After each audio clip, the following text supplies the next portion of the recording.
Get ready for a disagreement. I'm in studio with Marco and Brian, and that means one person's on one side, one's on the other. Welcome to WagerTalk TV. We are talking the NBA. Of course, follow Brian at B. Leonard Sports and Marco in Vegas on Twitter. I'm Cal Sports at Cal Sports LV.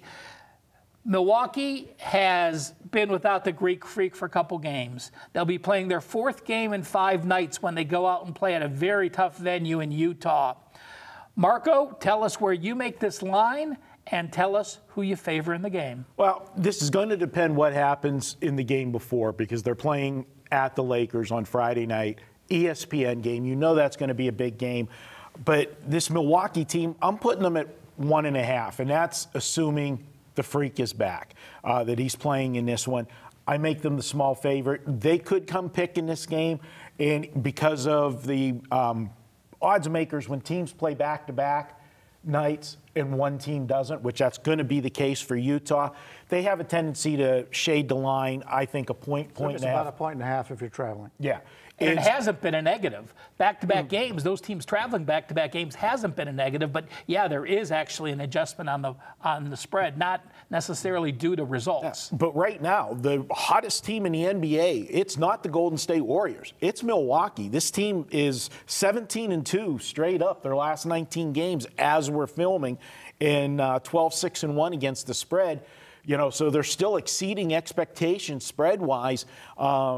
Vegas has, had this team undervalued all season. And even look at it, they're the top seed in the East. There's 4 teams that are getting the action. Boston is actually 5th seed right now, and they're like almost the same odds as Milwaukee because people like Boston so much compared to Milwaukee. But in this one, it's a spot. You always talk about situations, and I think it's a horrible spot for Milwaukee. A Saturday night in Utah, you're going to go from that big game against playing LeBron. Utah's the better team. You should be more focused for Utah, but it's the Lakers and LeBron, and it's Friday night on ESPN.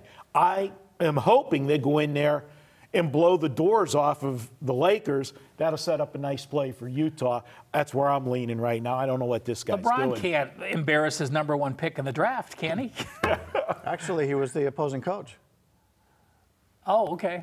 Yeah. Yeah. Which is actually part of the reason why I think, and I kind of agree with you, that playing the Lakers the night before is going to be a little bit more of a priority because obviously they're good friends and they respect each other. And, the 1.5 going from playing on the road to the next game, well, this will be the 4th and 5th game of this road trip for Milwaukee. And going into Utah in altitude may be worth a little bit more than that normal 1.5 here. You do have Utah. This is their 3rd game in 4 nights, so you got to point that out. They just played 8 straight games against the Western Conference. This is their first game against the Eastern Conference. We talk about this a lot in football when the games against your own conference are more important than they are the opposing conference. We rarely mention it in basketball because they're playing so many games in a certain amount of days here. But I kind of like the Utah side here. The Milwaukee playing that game. You took just about all of my notes talking about the Lakers game and the importance of it.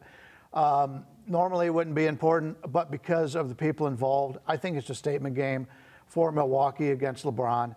To go to the next game with a Utah team that's, we talked about starting the year, Utah had a horrendous schedule, and they started off slow, and everybody's saying, hey, this is one of the teams we thought was really going to come on this year.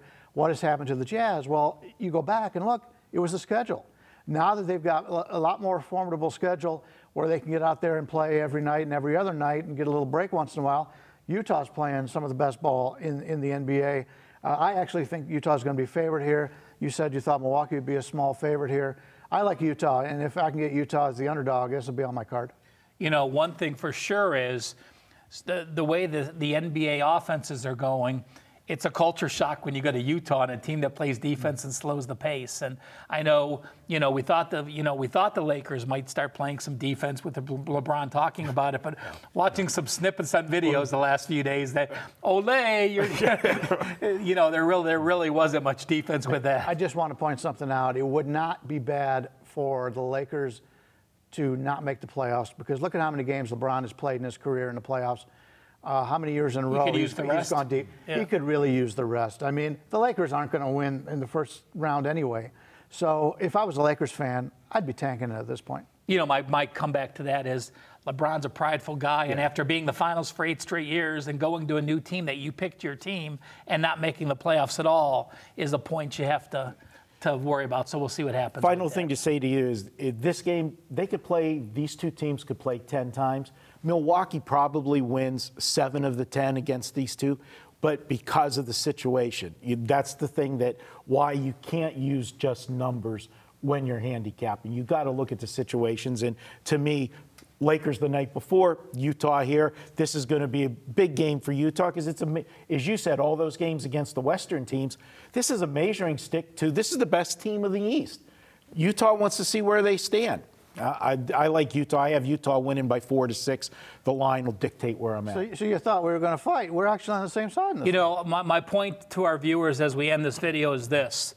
I'd love to tell you a record when Marco and Brian agree, but it's never happened before. So we'll check it and we'll mark it out. We don't like you a lot of times. Guys, if you like the videos, please share with your friends. Give us the thumbs up on the like. Give us comments, good or bad. We appreciate each and every comment. You're right. And we'll be back with more Wager Talk videos.